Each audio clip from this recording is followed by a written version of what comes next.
سوبر.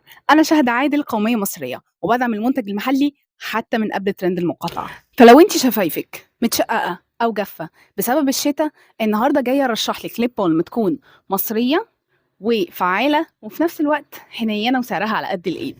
فلو حابة تعرفي إيه هي كملي الفيديو للنهاية، ويا ريت تعملي لايك وسبسكرايب عشان أنا جايبة مايك غالي فاستثمار. أوكي I want money أوكي يلا keep watching.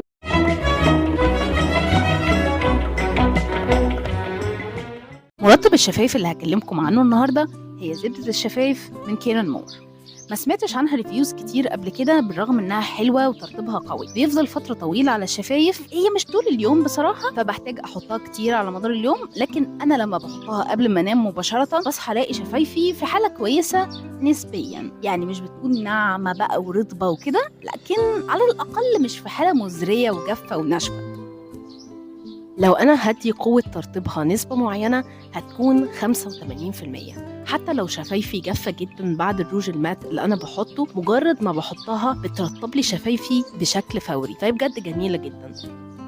نيجي لتاني أهم نقطة وهي سعرها يعتبر من أهم مميزاتها مقارنة بالجودة العالية اللي بتاخدوها منها. السعر الرسمي اللي كيرن مور محدداه هو 20 جنيه، ولكن أنا شخصياً اشتريتها ب35 جنيه، فسعرها بيختلف من مكان لآخر.